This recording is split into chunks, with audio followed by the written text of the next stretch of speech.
Wala nang atrasan, wala nang lipatan. Tuloy na ang Balikatan. Araw-araw, tuwing umaga, serbisyong tunay at natural. Kasama ang inyong umaatikabong tambalan, Celine Tutor at King Formaran sa programa Stana Balikatan. Stana Balikatan para sa sulong Quezon, serbisyong tunay at natural. Balik na tayo sa ikalang bahagi ng ating palatuntunan sa mga kakabukas lang ng inyong transistor radio o kaya naman kakaharap nyo lang sa inyong TV set. Samahan niyo po kami hanggang ikapito ng umaambon na umaga. At kasama na po natin ang ating espesyal na panauhin ngayong araw na ito. Walang iba kundi si Quezon First District Board Member Bukal Jerry Talagag. Magandang umaga po, Bukal. Magandang umaga, Kuya King. At magandang umaga, Ate Celine. At binabati ko rin ang ating mga taga-subaybay sa umagang ito. Welcome po. Welcome back Maraming salamat. Maraming salamat. sa ating programa. Oo. At ang ating mga televiewers, ang mga nag-aantabay po sa mga radio stations na partner natin ng ating palatuntunan, makikibalita bukal talaga doon sa mga kaganapan ngayon sa ating pamahalaan sa Provincial Government of Quezon after nung being reenacted yung budget natin sa taong ito, 2021. Kumusta po ang ating mga Oo. programa? So far, may mga nakakarating sa aming reports na okay naman sana ang takbo ng ating pamahalaan. Lamang, medyo may konting inefficiencies sa pamamanihala ng ating pamahalaan lalawigan. At ito ay sana ay ating bibigyan pansin sa pamamagitan ng pagpapatawag sa ating mga chief of offices sa ating pamahalaan lalawigan. At sana ay gaganap ang ating mga miyembro ng Sangguniang Panlalawigan bilang isang sabi nga oversight committee upang nasa ganon ay makita natin yung mga pagkukulang o kalabisan sa pagpapatakbo ng ating pamahalaan. Subalit, ito ay hindi maisakatuparan sa kasalukuyan sapagkat di umano ay nagbaba ng isang kautusan ang ating punong lalawigan o ang ating administrator na ang ating mga chief of offices ay mag-aantay muna dapat ng direktiba o pagpayag buhat sa ating punong lalawigan kung sila ay dadalo sa ating mga sa pagpapaanyaya ng Sangguniang Panlalawigan. Maaari po bang malaman kung ilang beses nang inanyayahan ng mga members ng SP kagaya nyo ang mga chief of offices natin? Sa pagkakaalala ko, marahil ay patatlong beses na nung nakaraang sesyon sana. May isang beses po ba ay dumalo ang isa o ilan sa kanila? Ang nakadalo lamang ay si Dr. Grace. Kaya yun lamang sa aspeto ng pangkalusugan ang ating natalakay. Subalit, hindi kumpleto yung sana ay mga impormasyon na ating hinihingi o hihingin sapagkat wala naman yung ating ilang mga inanyayahan. Pero may narinig ako noon, partner at mga kaserbisyon tunay at natural bukal talaga na parang ang gusto ata ay merong copy sila ng advance ng kung ano yung itatanong sa kanila. Will you agree to that? Oo, padala naman kami ng ilang, sabi nga yung mga general questions na amin sanang itatanong sa kanila. Opo. Subalit, hindi natin maiiwasan na magkakaroon ito ng mga karagdagang katanungan. Mm. Kaya mas mabuti sana na magkakaharap kami para nang sa ganon ay mas maging masustansya yung pag-uusap na gagawin at doon ay malalaman agad natin kung ano ba ang maitutulong naman ng ating mga miyembro ng Sangguniang Panlalawigan sa larangan ng sabi nga pagpapatakbo sa ating pamahalaan lalawigan. So, Para sana mas maging efficient at mas mabilis yung sabi nga pagtutulungan. Lumabas yung natural kapag ka walang script na tinitingnan. Oo, siguro. So, bukal, sa tingin ko naman, pagka ikaw ay chief of office na, siguro naman kahit hindi ka humingi ng permiso sa gobernador, although protocol yon, pero kung nakatatlo, apat na patawag at hindi nasipot ay palagay ko may problema ayon sa ating ilang mga political analyst. May problema sapagkat kung tatlo o apat na ay hindi pa pupunta, may ibig sabihin yon. Ano po ang Ah, opinion nyo doon na bukal? well, unang-una, ang sinasabi ay humihingi ng formal invitation. Sa pananaw naman ng ko, yung pagpapaanyaya ng kapulungan ay sapat na. Yun po ba yung sistema na umiiral sa bawat sanggunian, yung pinagbabatayan natin ayon na rin sa panuntunan na every time na magkakaroon kayo ng invitation, mga nais malaman, ay kakailanganin pa bang gawin yung gano'n? Ah, Puwede naman. Subalit itong pangyayaring ito ay naging kakaiba sapagkat hindi naman 'yun nangyayari dati. Yun. Oo, Ah, subalit nagkaroon nga ng bagong kautusan buhat sa ating punong lalawigan, bagay na ipinagtaka namin.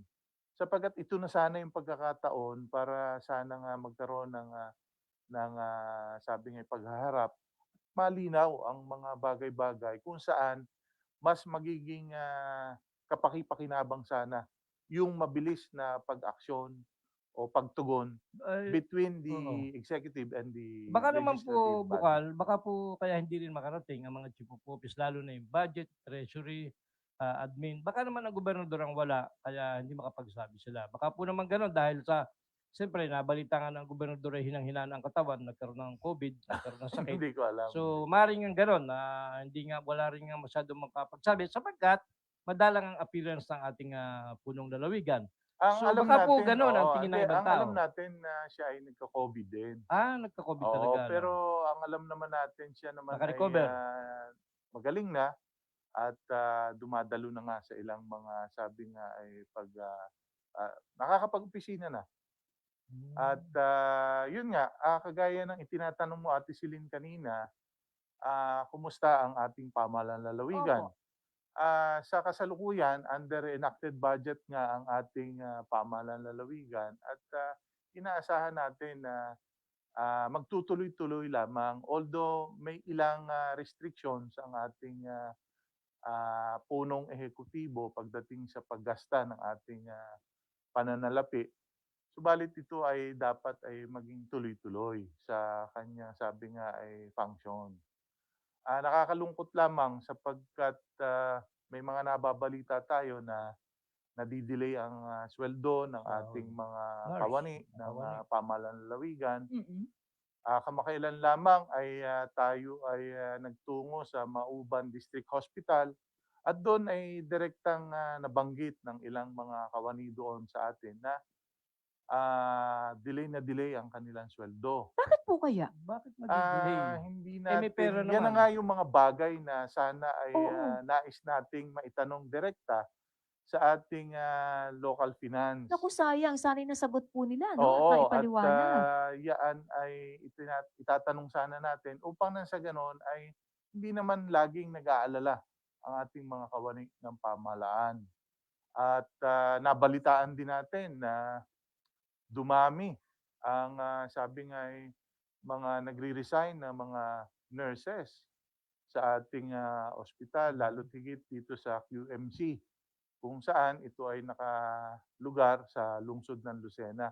Napakadami problema at ito nga ay hinahanap natin yung mga dahilan kung kaya inaanyayahan sana natin yung mga chief of offices para direkta maitanong natin sa kanila kung ano baga ang mga pangunahing dahilan.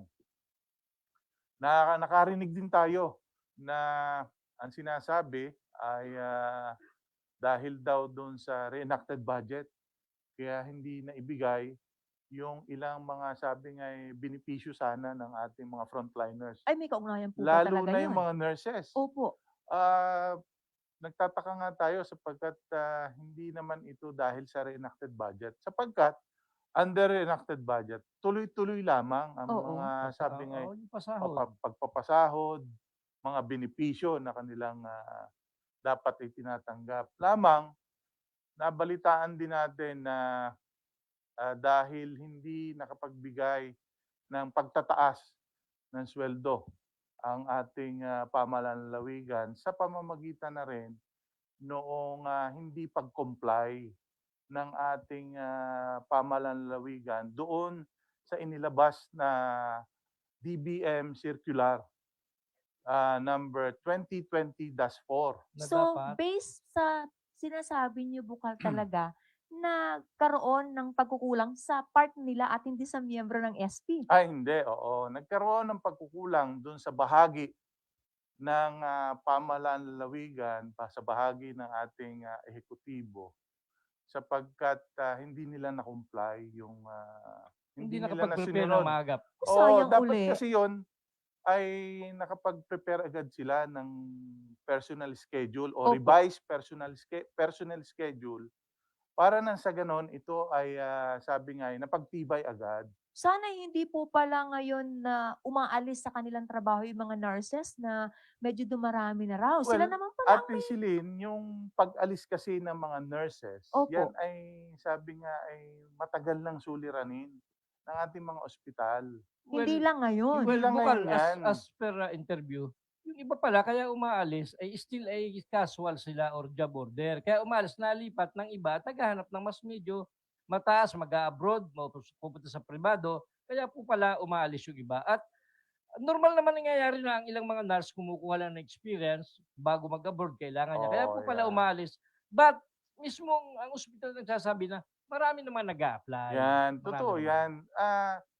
Sabi nga ay nabanggit na maraming umaalis, maraming nagbabaka sakali, lalo na sa abroad. O kasi Opo. na kailangan ating eh. mga nurses. At Oo. kailangan sa ibang bansa. Pero marami rin naman ang nag-a-apply. Mm-mm. Marami rin ang dumarating.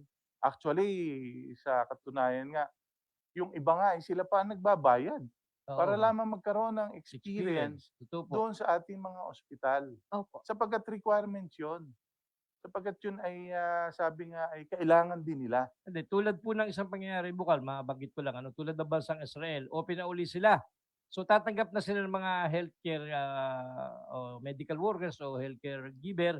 So natural yung mga nasa Pilipinas, mahahabulin nila yan sapagkat mas malaki ang sweldo dyan.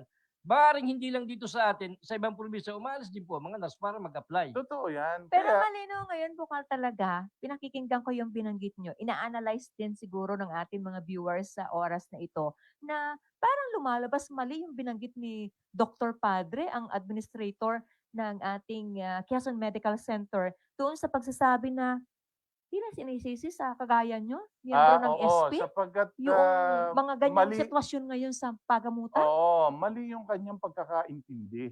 Ano ha?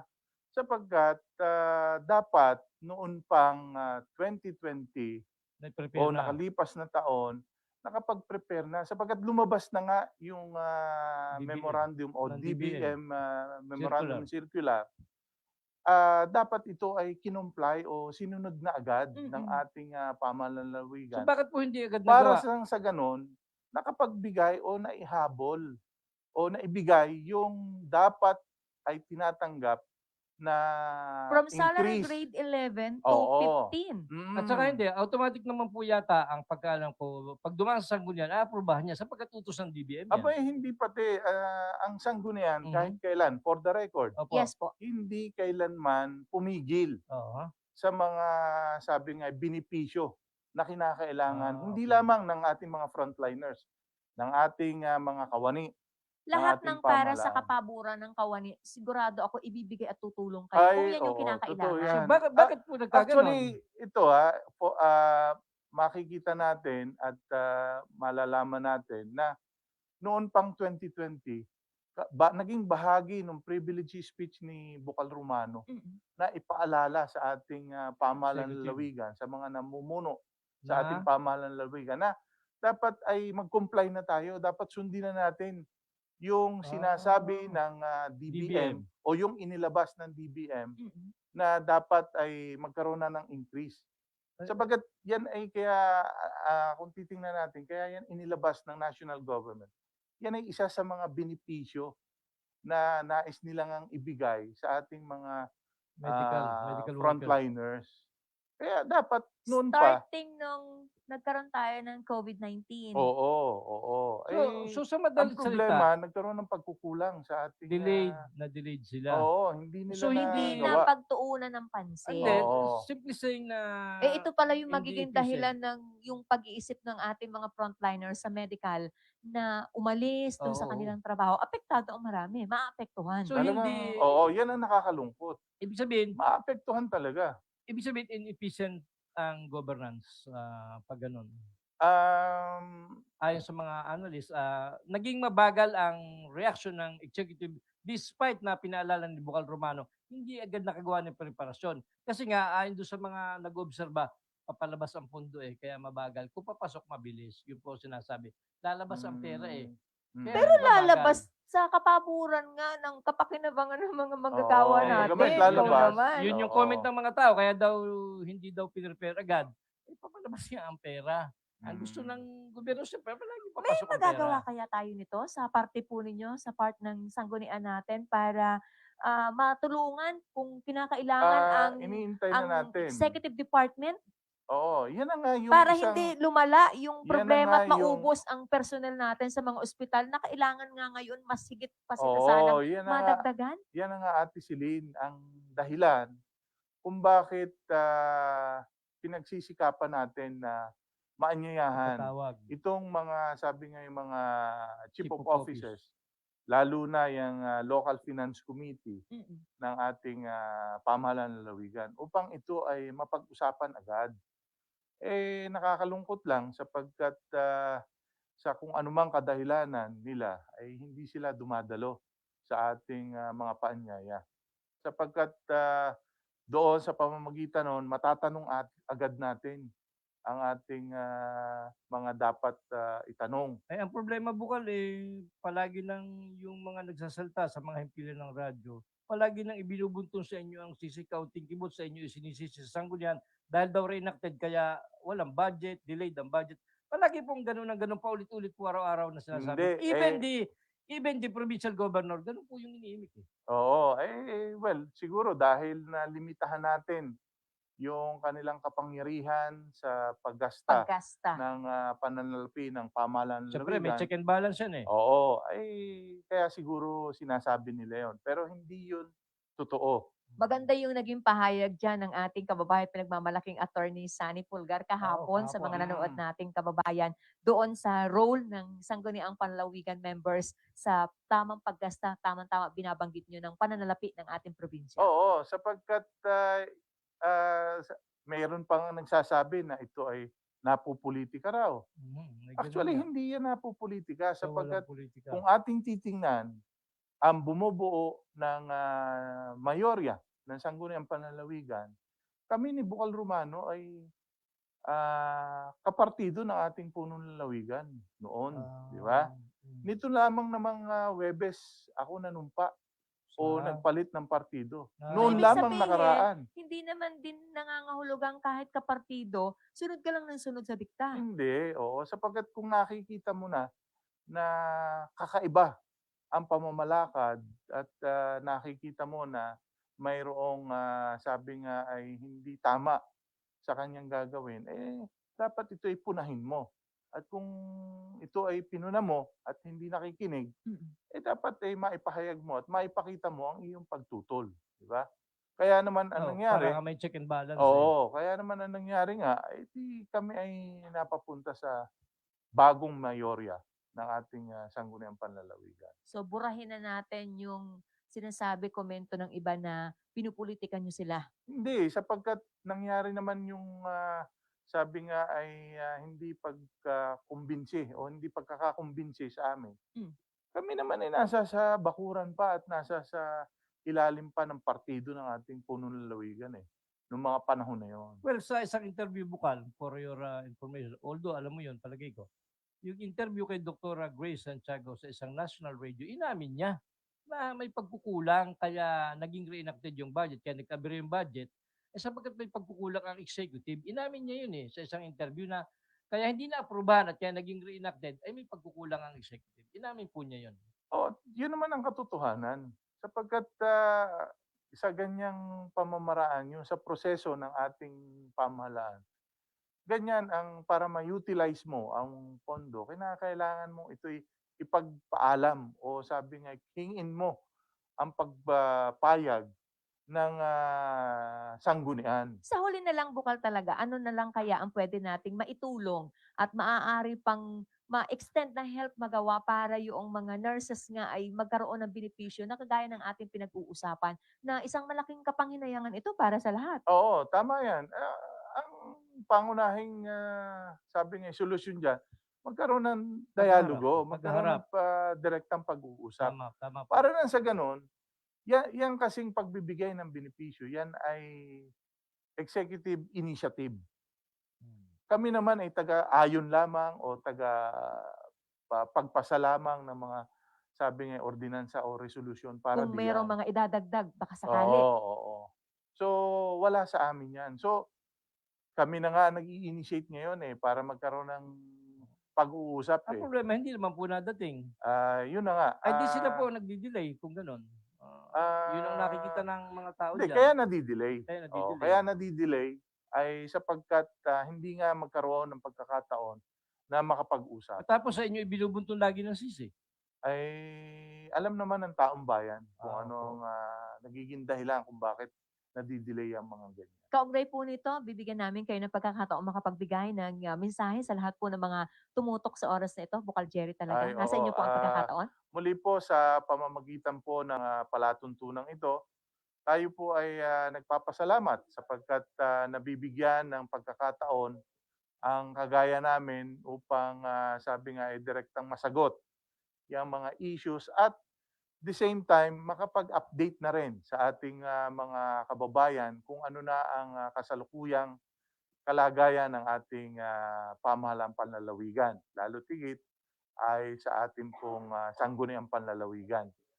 Muli po, tayo po ay nananawagan na sana ay magkaroon na ng pagkakataon na direktang makapag-usap ang ilan sa ating pong mga chief of offices o mga nangangasiwa ng iba't ibang tanggapan sa ating pamahalaan ng lalawigan upang nang sa ganon ay mapagtulungan kung ano ba ang mas nararapat para sa kagalingan ng ating hindi lamang ng mga frontliners o mga nurses na balita nga natin ay nagsisipag-resign na. Pero naniniwala tayo na bagamat may mga umaalis na mga nurses, marami rin naman ang dumadating.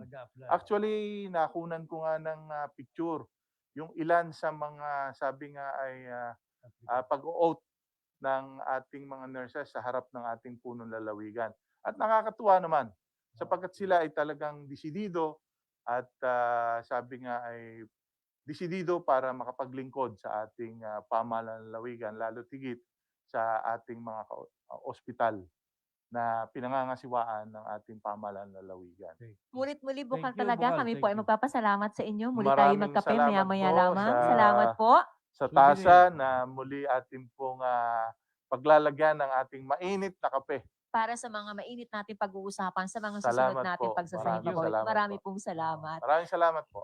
Tama naman talaga ang ating pangunahing panauhin. Oo. Sa umagang ito, klarong-klaro po ang kanyang mga pinahayag. Pag-uusapan natin yan sa mga susunod pa rin nating edisyon. At syempre, dito na naman nagtatapos ang isang edisyon ng ating programa. Ako po, si Celine Tutor. At ako naman po si King Formaran para sa programang Sana Balikatan para sa sulong Quezon. Wala nang atrasan, wala nang lipatan.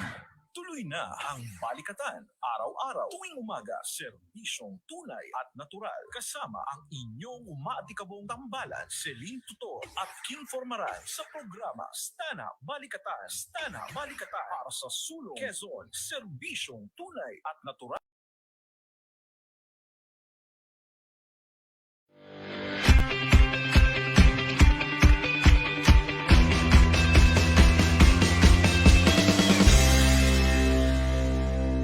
Ako po si Dr. Helen Tan ng ika-4 na distrito ng Quezon. Handog natin sa mamamayan, mga proyektong napapanahon at kapaki-pakinabang. tumutugon sa suliranin sa kalusugan, edukasyon, agrikultura, pangkabuhayan at infrastruktura para sa kaunlaran.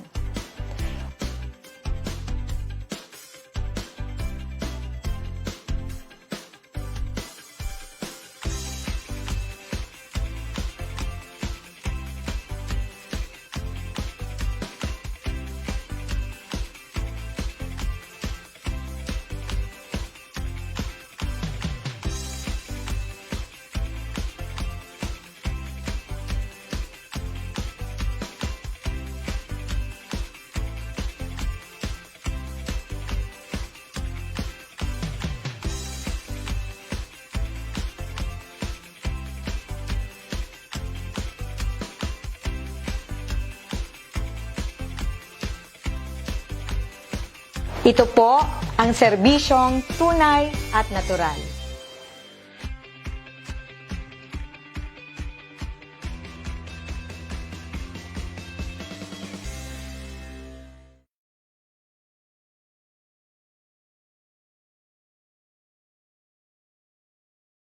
Totoo bang effective ang VCO o virgin coconut oil sa COVID-19? Ako nang magsasabi sa iyo, effective! Ito si Cabsec Carlo Nograles. Sabi ng mga eksperto sa Department of Science and Technology, mabisa ang virgin coconut oil o VCO para mas mabilis na gumaling at pigilan ang paglala ng COVID-19. Mura na, effective pa, sigurado dahil gawang Pinoy. Cabsec Carlo Nograles, nagpapaalalang, kailangan natin magtulungan.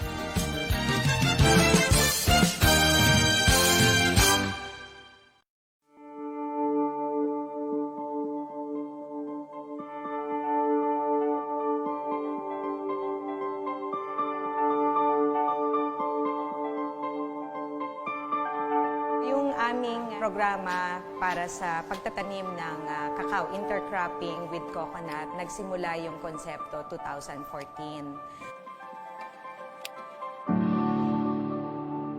Then 2015, nagkaroon kami ng first cacao summit. Ang goal ay makapagdagdag kita para sa ating mga magsasaka. So ngayon, meron na tayo na processing center dito sa 4K Cacao Farm. Nakapag-establish kami ng facility.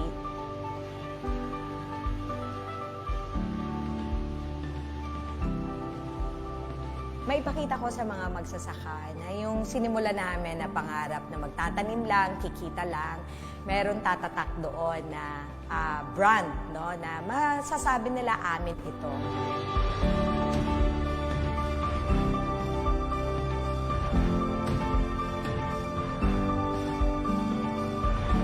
So eto na po ang katuparan ng aming mga pangarap, a taste of hope and happiness. Tangerine chocolate.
Wala nang atrasan, wala nang lipatan. Tuloy na ang balikatan. Araw-araw, tuwing umaga, serbisyong tunay at natural. Kasama ang inyong umaatikabong tambalan, Celine Tutor at King Formaran sa programa Stana Balikatan. Stana Balikatan para sa sulong Quezon, serbisyong tunay at natural. Balik na tayo sa ikalawang bahagi ng ating palatuntunan sa mga late tuners, sa mga bagong kabubukas lang ng inyong transistor radio o kaya naman kakaharap nyo lang sa inyong TV set. Patuloy nyo po kami samahan hanggang ikapito ng magandang umaga. At kasama na po natin ang ating espesyal na panauhin ngayong araw ito ng Magtes. Walang iba kundi si 4th District Majority Floor Leader Board Member Bukal sa Isayas Sani Ubana. Magandang umaga po, Bukal. Salamat partner King at Ma'am Celine. Maraming salamat po sa pagkakataong maging bahagi muli sa napakagandang programa ninyo at sa inyong pong mga tiga-subaybay. Magandang umaga. Magandang umaga po. Welcome sa ating palatuntunan. Pero bago sa ating ilang mga katanungan, makikipadala nga po ng aming mensahe, makikiparating sa napakaganda niyong may bahay, Mayora Rachel Ubana, ng pagbati ng maligayang kaarawan. Salamat po, Ma'am Celine. Ipararating ko po. Thank you. Ano yata niya, 32nd birthday? Baba pa ng konti. 30th birthday. Makakarating yan. Pero Bukal Ubana, balitaan mo po ang lahat ng ating mga kaserbisyong tunay at natural, yung mga kaubayan nating ang interes malaman kung ano na yung mga update sa bahagi po ng Sangguniang Palalawigan. Lalo tigit yung binabanggit natin na naging makontrobersya noon dahil pinigilan ng ilang mga kasamahan nyo yung pagboto ng ating mga ex-officio members kagaya ni Bukal Eduarte, Bukal Buong Galing, at ng ilan pa, Bukal Iris Armando, Bukal, opo. na makaboto sa mga mahalagang usapin. Ano po ang reply, ang sagot dito ng Department of Interior and Local Government? Salamat po, Ma'am Celine, partner King. Siguro bago po ang lahat, bago ko sagutin yan, Ma'am Celine, hayaan po muna ninyo na mag-backtrack ako. Ibig sabihin ay magkaroon tayo ng pagbabalik tanaw. Ano ba yung nangyari para po mailagay sa tamang konteksto yung maunawaan ng ating mga tigapakinig kung bakit umabot kami sa ganitong pagkakataon. Sige po, go. Nagsimula po ang lahat nung nakaraang taon, mga buwan ng Setyembre, na kung saan po, dati-rati kami dalawa ni Bukal Derek, ang mga miyembro lamang ng minority group. Sa panawagan po namin ng good governance o magandang pamamahala, nakasama namin yung tatlong pangulo ng federasyon, si Bukal Iris Armando ng SK, Bukal Ola Duarte ng PCL, Councilors League, at si Bukal Buong Galing, Boyong ng mga barangay captains. Sa hindi po inaasahang pagkakataon, nadagdagan pa kami. Mula po sa 5 na sumama sa aming panig, si 2nd District Board Member Romano Talaga, si 2nd District Board Member Betio, at si 1st District Board Member Jerry Talaga. Sila po ba ay hinikayat ninyo o parang nakita nila na dapat samahan ang grupo ng minorya noon? Well, officially po ma'am, hindi namin hinikayat. Nagkaroon lamang po siguro ng realization yung mga nabanggit kong board member na nung makita nila na nagsusulong kami ng mabuting pamamahala, ay nakumbinsi namin sila na sumama sa aming panig. Kung kaya po from a minority, nagkaroon po ng bagong mayorya. At sapagkat ito naman po ay katotohanan sa lahat ng Legislative Assembly, kapag may bagong mayorya, ay di ibig sabihin ho ay magkakaroon ng pagbabago rin sa mga chairmanship ng komite, sa mga miyembro ng komite. At ito naman po ay naranasan natin sa House of Representatives, kahit nga po sa Congress, sa Senado, pa nagpapalit ng Senate President, nagpapalit din ng mga chairman. Ganun po ang nangyari sa amin September of last year. So naalala ko po, mga 3rd Monday ng Setyembre last year, nagkaroon na po kami ng panawagan ng reorganization na pinagtibay po ng kapulungan. Ibig sabihin po, kinilala na nung bagong minorya na kami na yung mas nakakarami.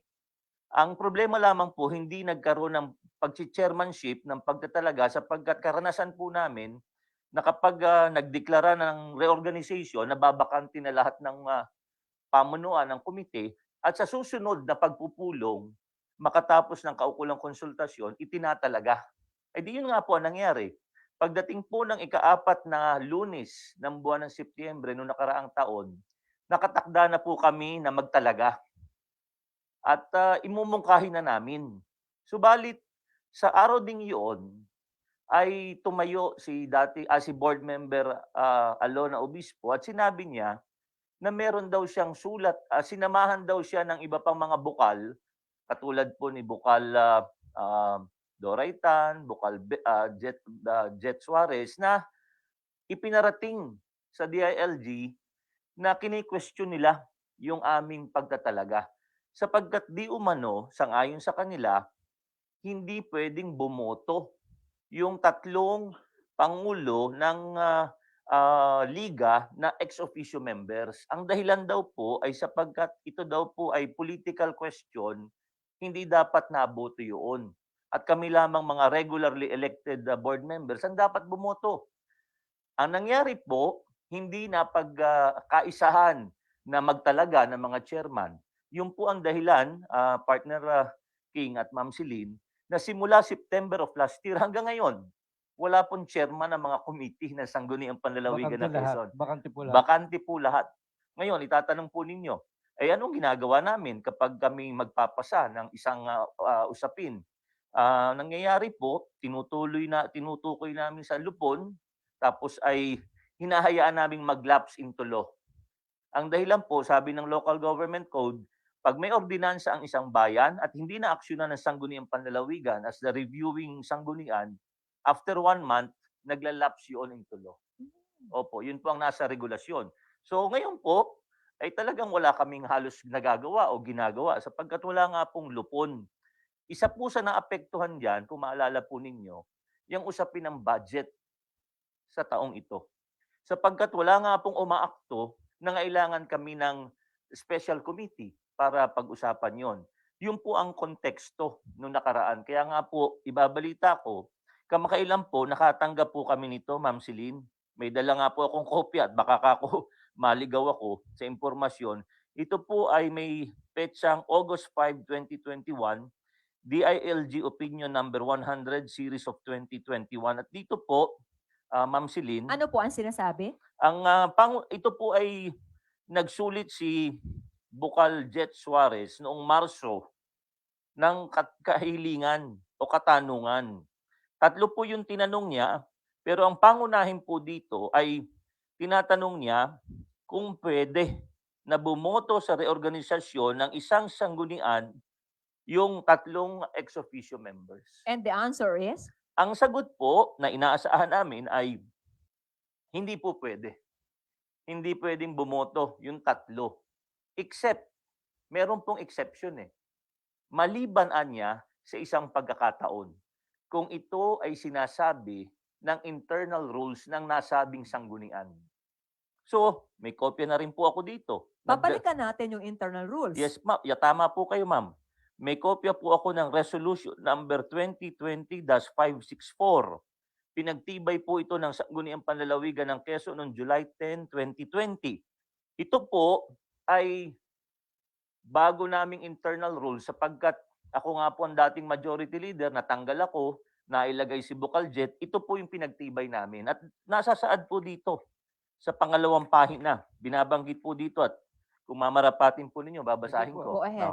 Sabi po dito, Section 3, the regular and ex officio members shall exercise the same powers, functions, and responsibilities.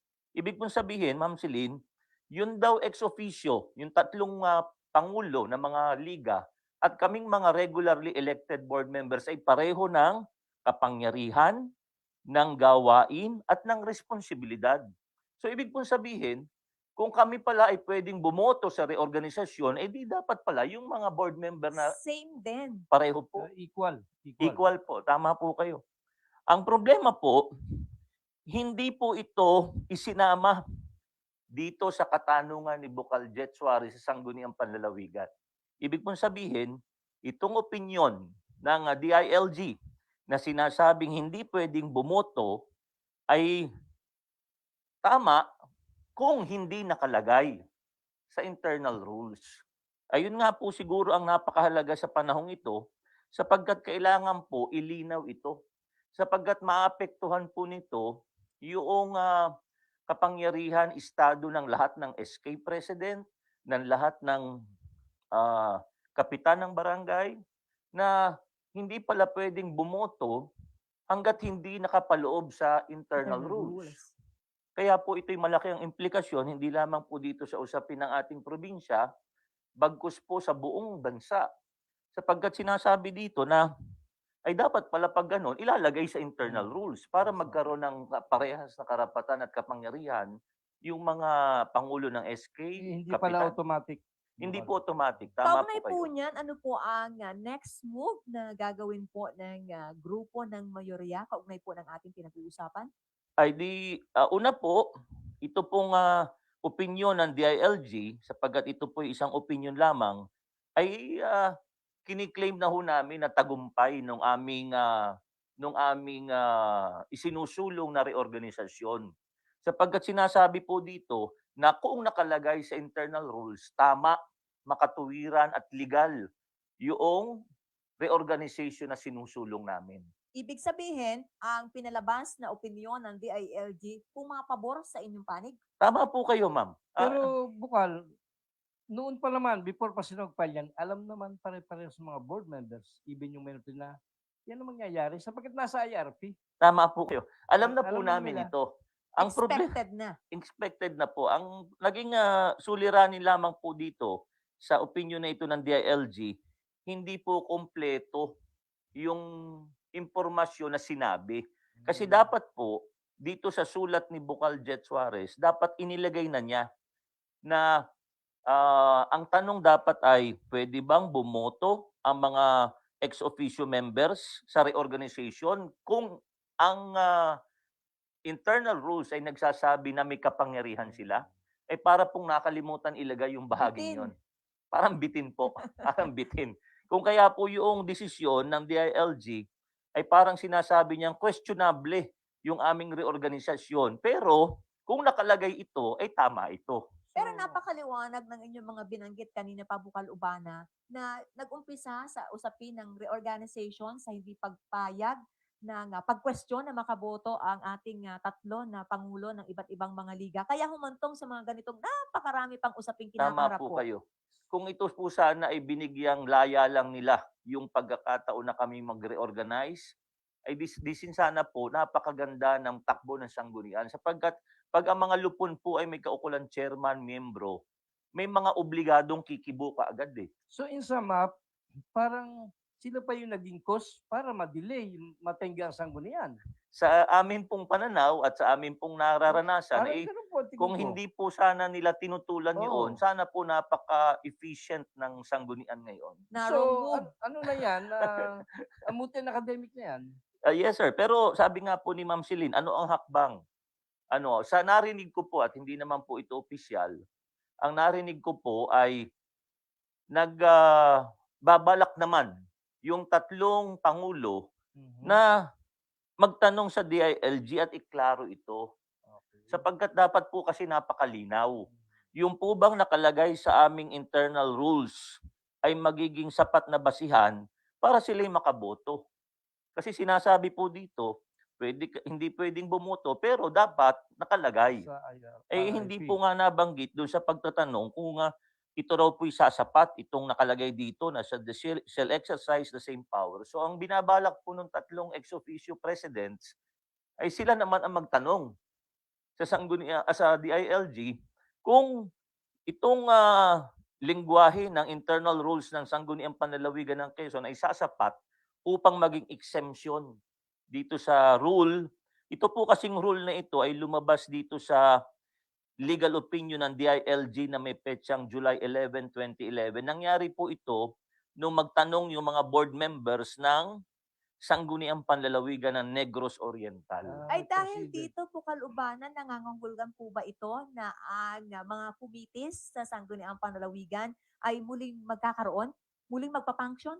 Ay di, malaking usapin pa po yan, Ma'am Celine, sapagkat ang tanong ngayon, sino ang uupo? Oo, madidelay uli. Kami ba o sila? Yun po ang magiging tanong, ma'am eh. Base dito sa opinion, igigiit pa rin namin na tama pa rin yung aming reorganisasyon sapagkat yung mga board members na tatlo na ex officio ay igigiit namin na may kapangyarihang bumoto sang-ayon dun sa aming internal rules Okay. na meron silang parehong kapangyarihan namin. So hindi naman pwedeng, di po ba, hindi naman pwedeng pakialaman ng DILG yung internal rules ninyo and procedure. Tama po kayo, Partner King.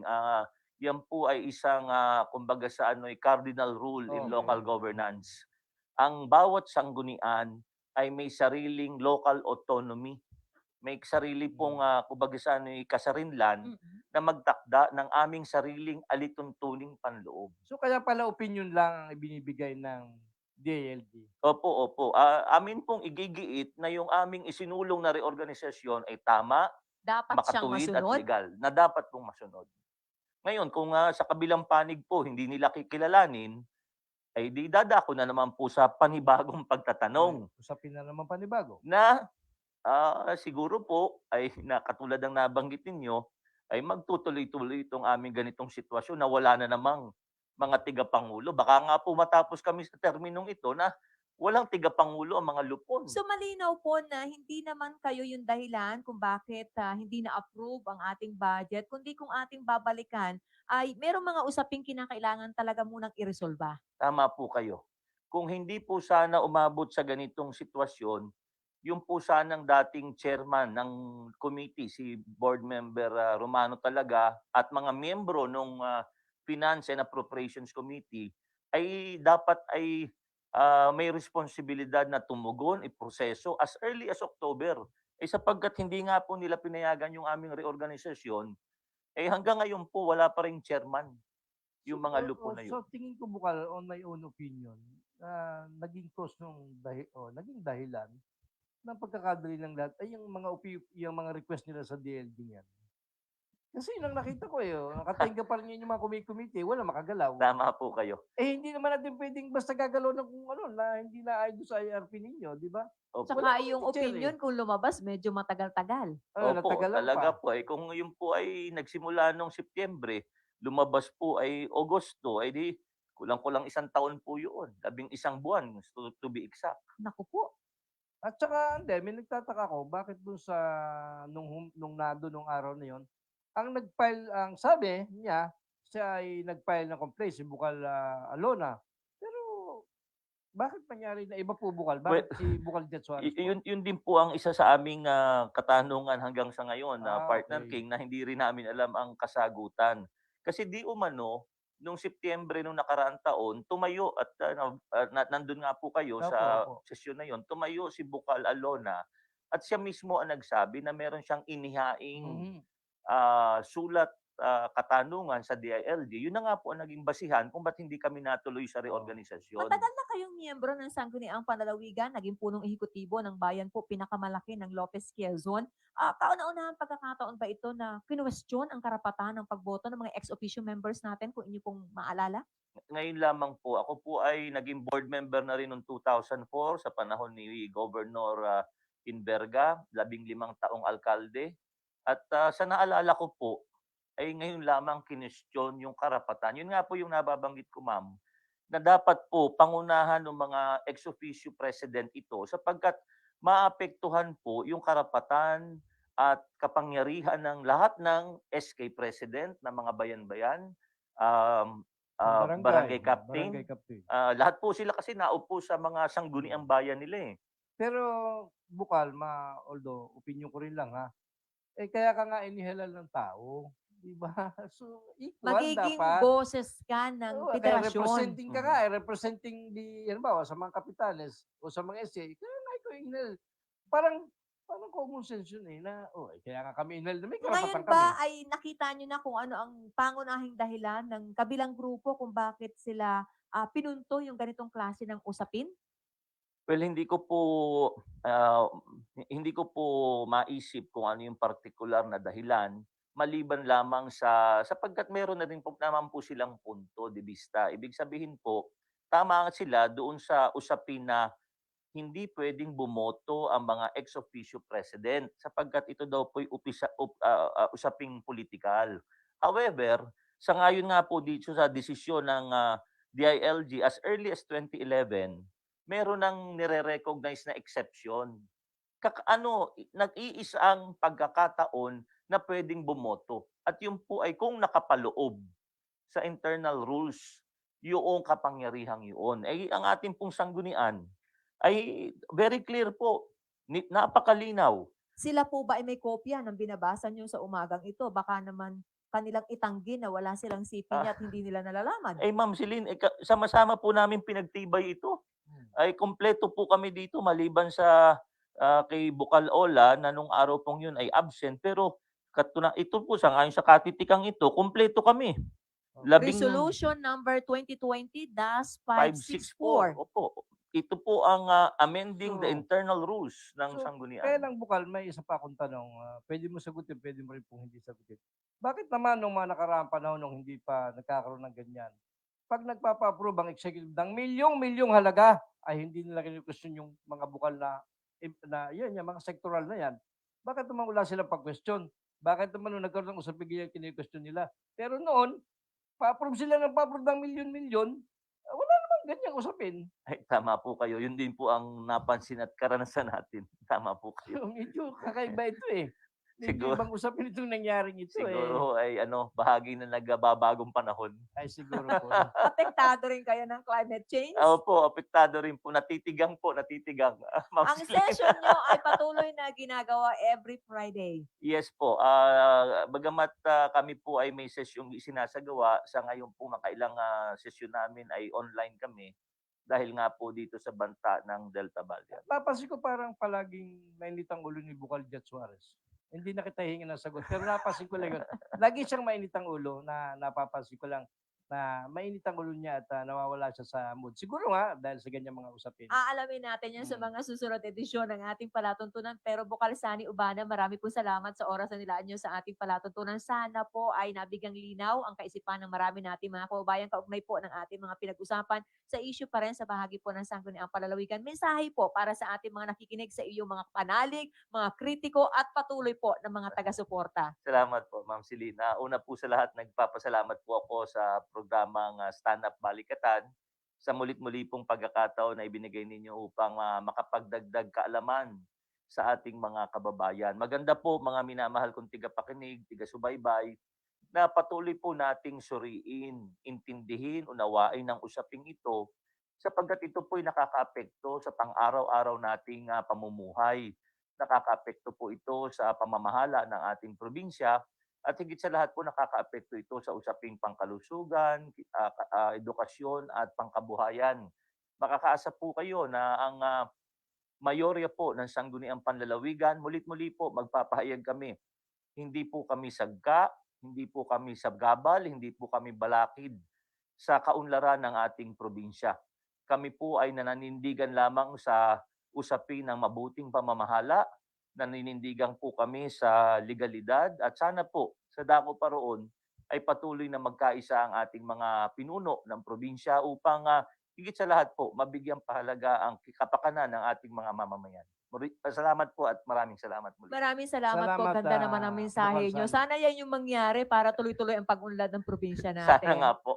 Muli ito po ang aming Oy, souvenir salamat mula po sa po. ating Salamat programa. po. Maraming salamat po sa oras mula pa sa bahagi ng Lopez Quezon. Oo. Pinakamarami Hindi, na partner, populasyon ngayon sa probinsya Oo nga, natin. pero ang SAMAP ay malinaw na naipaliwanag ni Bukal Sani yung ilalaman ng opinion ng DLG. Mahusay talaga si Ah, Bukal Sani Ubana. Mahusay, oo.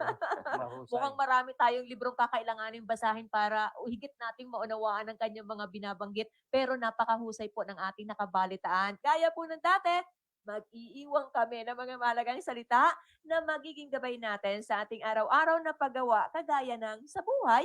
Hindi mo man mapili ang iyong kaaway pero pwede kang pumili ng kakamping tunay.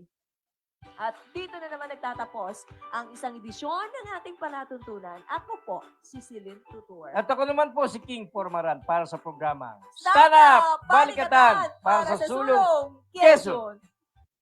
Wala nang atrasan, wala nang lipatan.